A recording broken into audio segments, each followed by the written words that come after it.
جب تاریخ کے اوراق پلٹتے ہیں تو ہمیں ایک ایسی شخصیت دکھائی دیتی ہے جو دشمن کے لیے خوف کی علامت اور اپنوں کے لیے رحمت کا سایہ تھی۔ ایک بہادر، عادل اور نیک دل سپہ سالار صلاح الدین ایوبی۔ یہ کہانی ہے ایک ایسے مجاہد کی جس نے صلیبیوں کی یلغار کے آگے بند باندھا، بیت المقدس کو آزاد کرایا اور دشمن کو نہ صرف جنگ میں بلکہ اخلاقیات میں بھی شکست دی۔ 11ویں صدی کے اختتام پر یورپ میں پاپائے روم نے ایک اعلان کیا۔ یہ اعلان تھا خدا کی رضا کے لیے جنگ کا۔ اسے صلیبی جنگیں کہا گیا۔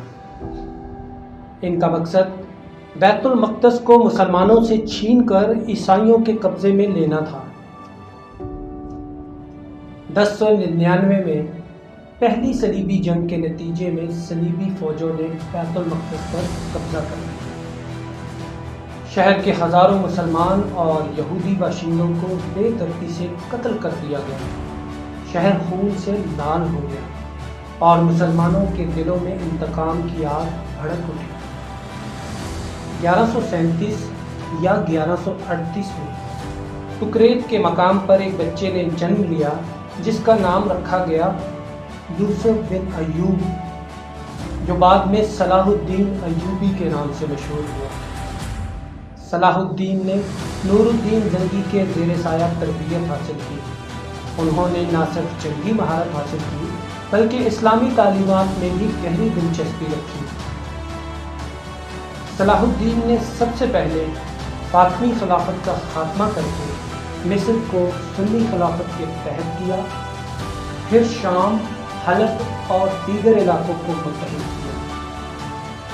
ان کا مقصد صرف طاقت حاصل کرنا نہیں تھا بلکہ مسلمانوں کو ایک امت کے طور پر متحد کرنا تھا تاکہ صلیبیوں کا مقابلہ کیا جا سکے۔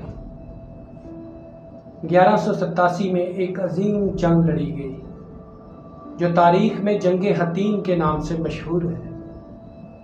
صلاح الدین نے صلیبیوں کے طاقتور اتحاد کو عبرتناک شکست دی۔ یہ جنگ اتنی فیصلہ کن تھی کہ صلیبی افواج کا مرکز ٹوٹ گیا اور ان کے کئی اہم کمانڈر قید یا قتل ہو گئے۔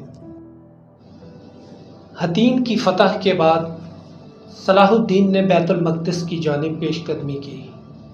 اکتوبر 1187 میں بغیر کسی بڑے قتل عام کے بیت المقدس کو فتح کر لیا گیا۔ صلاح الدین نے وہی شہر جسے صلیبیوں نے خون سے نہلا دیا تھا انتہائی عدل، رحم اور انسانیت کے ساتھ واپس لیا۔ عیسائیوں کو عبادت کی اجازت دی، عام شہریوں کو محفوظ راستے دیے۔ بیت المقدس کی فتح نے یورپ کو ہلا کر رکھ دیا۔ تیسری صلیبی جنگ کا آغاز ہوا۔ انگلستان کے بادشاہ رچرڈ شیر دل کی قیادت میں صلیبی لشکر دوبارہ مشرق کی طرف آیا۔ صلاح الدین اور رچرڈ کے درمیان کئی جنگیں ہوئیں، لیکن صلاح الدین کی حکمت عملی، اخلاق اور استقامت نے رچرڈ کو جھکا دیا۔ آخرکار 1192 میں ایک معاہدہ ہوا جس کے تحت بیت المقدس مسلمانوں کے پاس رہا اور عیسائی زائرین کو حج کی اجازت دی گئی۔ 4 مارچ 1193 کو یہ عظیم سپہ سالار اپنے خالق حقیقی سے جا ملا۔ کہا جاتا ہے کہ ان کے مرنے کے بعد ان کے ذاتی خزانے میں کفن کے پیسے بھی نہ تھے۔ انہوں نے ساری دولت جہاد، فقراء اور امت کی فلاح پر خرچ کر دی۔ صلاح الدین ایوبی کی زندگی ہمیں بتاتی ہے کہ ایک سچا مجاہد صرف تلوار سے نہیں بلکہ اخلاق، علم اور عدل سے بھی جیتتا ہے۔ وہ ایک ایسا سورما تھا جس نے دشمن کو شکست دی لیکن کبھی اپنی انسانیت کو نہیں ہارنے دیا۔ یہ کہانی آج بھی ہمیں یہ سبق دیتی ہے کہ اتحاد، ایمان اور قیادت سے ناممکن کو ممکن بنایا جا سکتا ہے۔